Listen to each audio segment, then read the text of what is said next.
안녕하세요. 까치살모입니다. 오늘은 현무5의 위력에 관해서 이야기해 볼까 합니다. 원래 저는 현무5의 위력에 관해서는 이야기할 생각이 없었습니다. 왜냐하면 이미 저는 현무5의 위력에 대해서 과거에도 설명을 한 바가 있었고, 현 시점에서는 현무5의 위력에 대해서는 저 말고도 많은 사람들이 이야기를 해서 누구나 다 아는 사실이라고 생각을 했기 때문입니다. 그런데 정작 유튜브나 각종 인터넷상에 올라오는 이야기는 정말 가관이더군요. 현무5의 위력에 대해서 전혀 제대로 설명을 하고 있지 못하고 있습니다. 어떤 사람은 현무5가 핵폭탄급 위력이라는 사람도 있고, 어떤 외국 전문가라는 사람들은 그래봤자 재래식 폭약이고, 진짜 핵폭탄에 비해서는 위력이 1000분의 1 수준에 불과하다고 이야기하기도 하고요.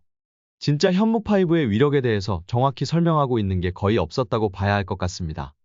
그래서 그걸 보고 답답해서 영상을 만들어 보는 것입니다. 우선 현무5가 핵폭탄급이라는 사람들 이야기를 해볼까요? 이 사람들 말이 사실일까요? 그럴 리가 없습니다. 미국에서 가장 흔하게 사용되는 핵폭탄인 B61 모드 11 핵폭탄과 한번 비교해볼까요? 이 핵폭탄은 위력은 10킬로톤에서 최대 340킬로톤까지 위력을 조절할 수 있습니다.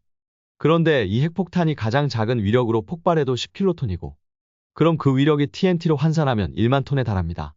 결론은 현무5의 탄두 중량 8톤 대부분이 폭약이라고 해도 B61 모드 11 핵폭탄이 가장 약한 위력으로 폭발했을 때 1000분의 1 정도의 위력에 불과한 것입니다. 그러니 당연히 현무5를 핵폭탄과 비교한다는 건 있을 수도 없는 일입니다. 그리고 그럴 필요도 없고요. 현무5는 북한, 특히 김정은에게는 핵폭탄보다도 더 무서운 무기니까요.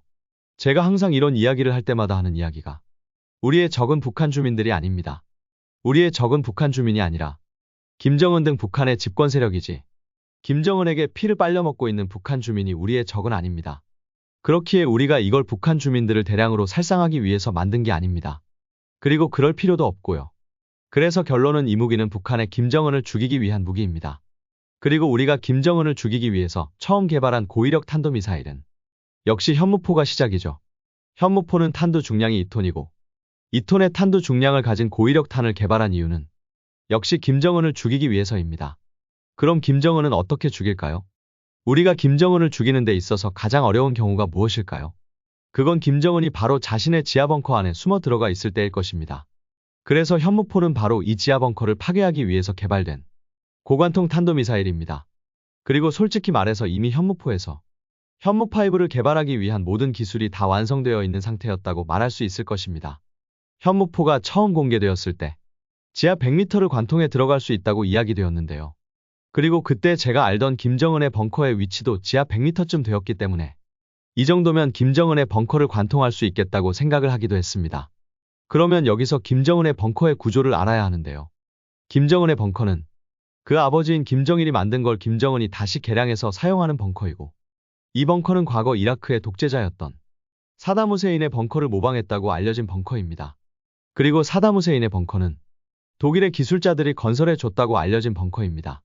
그래서 제가 추정하는 김정은의 벙커의 구조는 바로 이 사담 후세인의 벙커의 구조를 기반으로 하고 있습니다. 그리고 사람들이 많이 착각을 하는 것이 지하 벙커는 바로 안반층에 건설한다고 알고 있다는 점입니다. 실제로 대만의 지하기지도 거대한 돌산 아래에 있고, 미국의 유명한 지하 벙커도 돌산 아래에 있어서 지하 벙커는 안반층 아래에 돌을 뚫어서 건설하는 거라고 사람들이 착각을 하는데요.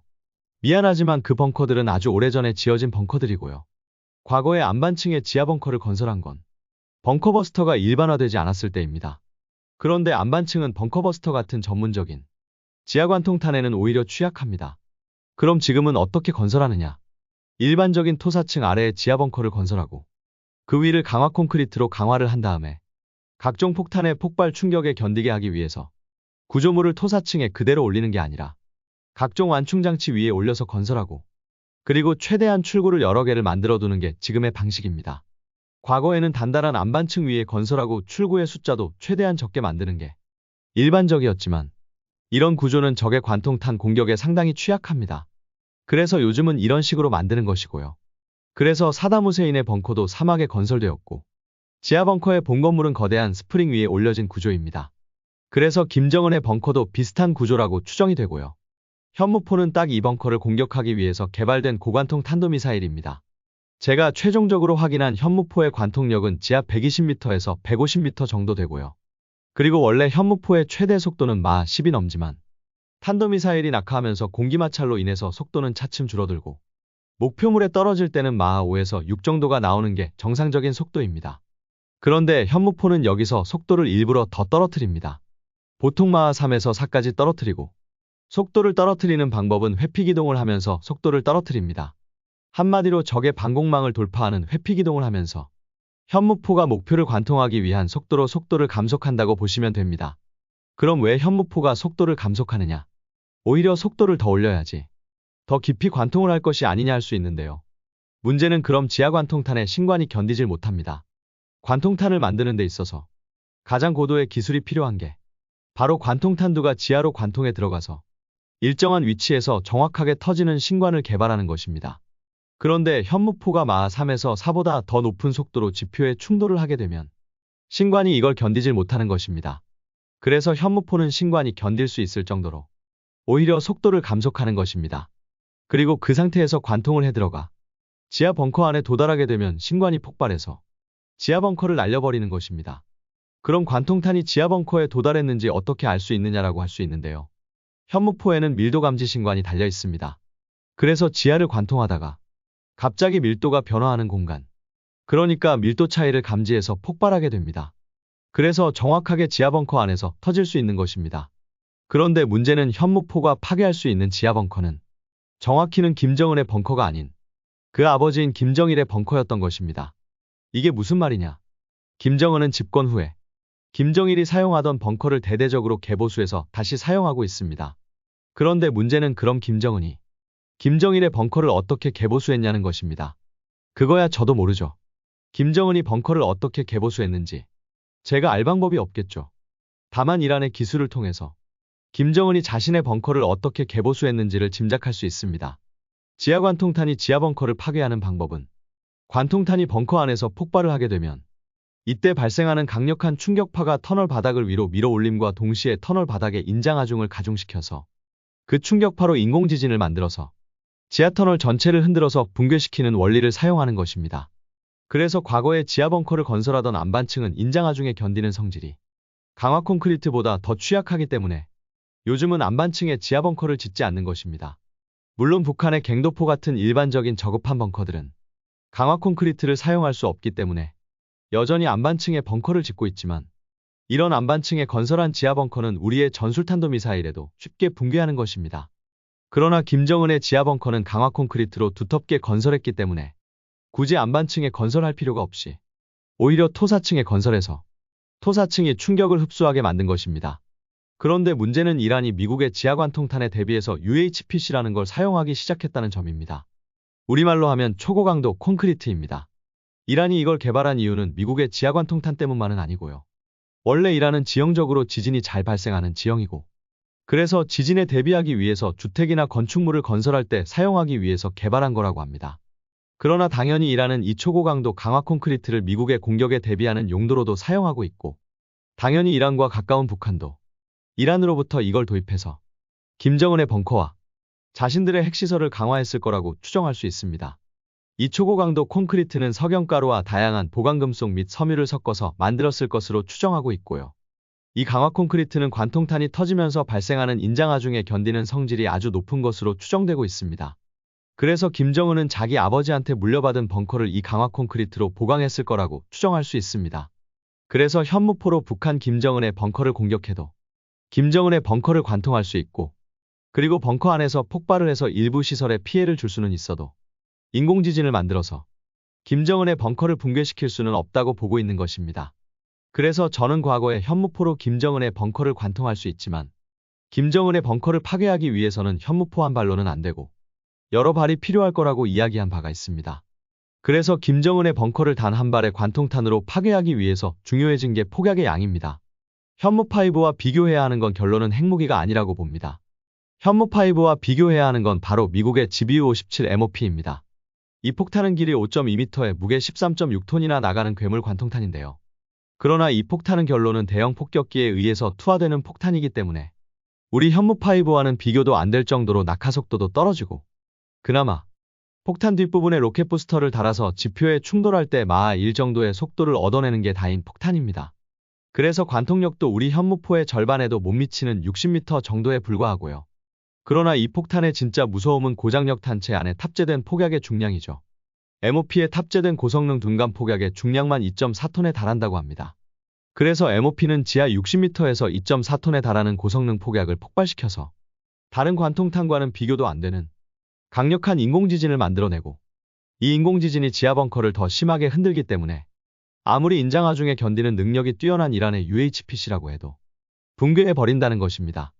그렇기에 MOP는 정확히 적 벙커에 도달하지 않아도 되고, 적 벙커에 정확하게 투하되지 않고 바로 근처에 떨어져도 적 지하 벙커를 붕괴시킬 수 있습니다. 그리고 MOP가 전체 중량인 13.6톤에서 17.6%인 2.4톤이 폭약이기 때문에 우리의 현무5가 탄두 중량의 10%만 폭약이어도 현무5의 폭약량은 800kg에 달하게 됩니다. 그리고 MOP보다 당연히 더 깊이 관통을 할 수 있고 더 정확하게 김정은의 벙커에서 폭발할 수 있는 것입니다. 그리고 이게 김정은의 벙커에서 폭발하게 되면 MOP처럼 상당히 강력한 인공지진을 만들 수 있고 김정은의 벙커를 붕괴시킬 수도 있다는 거죠. 그래서 아무리 김정은의 벙커가 이란의 UHPC로 강화되었다고 해도 단 한 발만으로도 김정은의 벙커를 붕괴시킬 수 있고 김정은을 죽일 수 있는 것입니다. 현무5의 위력이 핵폭탄급이다, 아니다로 논쟁하는 사람들 보면 솔직히 제 입장에서는 한심할 따름입니다. 현무5는 북한 주민들을 대량으로 살상하는 대량 살상무기가 아닙니다. 현무5는 북한 주민들을 죽이는 용도가 아니라 김정은 한 사람만을 죽이기 위해서 만들어진, 아니 정확히는 김정은의 벙커만큼 잘 보호되고 있는 북한의 핵시설까지 단 한 발로 무력화시킬 수 있기 위해서 만들어진 무기이지, 북한 주민들을 대량으로 죽이기 위해서 만들어진 무기가 아닙니다. 우린 그럴 생각도 없고요. 그리고 김정은 입장에서 지표에서 터지는 핵무기가 무서울까요? 자신이 아무리 지하벙커에 숨어도 그 지하벙커까지 공격할 수 있는 고위력 관통탄이 더 무서울까요? 김정은은 북한 주민이 몇 명이 죽어도 신경도 쓰지 않을 놈입니다. 그렇기에 북한 주민이 얼마나 죽던 김정은에게는 아무런 타격도 줄 수 없습니다. 진정 김정은이 가장 무서워하는 건 바로 자신이 죽는 것이며, 그렇기에 현무5는 김정은에게 있어서는 핵무기보다 더 무서운 무기인 것입니다. 결론은 현무5는 마하 3에서 4로 지표에 충돌해서 토사층을 100m 이상, 대략 200m 정도를 관통해 들어가서 밀도감지 신관이 김정은의 벙커를 정확히 찾아내서 김정은의 벙커에서 폭발해서 대량의 폭약으로 인공지진을 일으켜서 김정은의 벙커 전체를 단 한 발의 미사일로 붕괴시킬 수 있는 미사일이라는 것입니다. 그래서 현무5는 김정은에게 있어서는 핵무기보다 더 위협이 되는 무기입니다. 그리고 이게 바로 우리가 현무5라는 무려 탄도 중량 8톤이나 나가는 전 세계 어디에도 없는 괴물 탄도미사일을 만든 이유이기도 합니다. 당장 미국의 GBU-57 MOP도 김정은의 벙커를 파괴할 수 있다고 알려져 있습니다만, 문제는 MOP는 속도가 느린 전략폭격기에 의해서만 운반이 가능한 무기입니다. 그래서 원하는 시기에 항상 바로 김정은을 죽일 수는 없습니다. 그에 반해서 우리의 현무5는 김정은이 언제 어디에 숨어있던 우리가 그 위치만 특정할 수 있다면 얼마든지 바로 죽일 수 있는 무기입니다. 그래서 전 세계 그 어떤 무기보다 김정은에게는 더 위협이 되는 무기인 것입니다. 그러니 이걸 핵무기와 비교할 필요는 없다고 보고요. 핵무기가 아니라는 이유로 이 무기를 깎아내릴 필요도 없다고 봅니다. 어떤가요, 여러분? 이제 좀 현무5의 무서움이 느껴지시나요? 이상 영상 봐주셔서 감사합니다.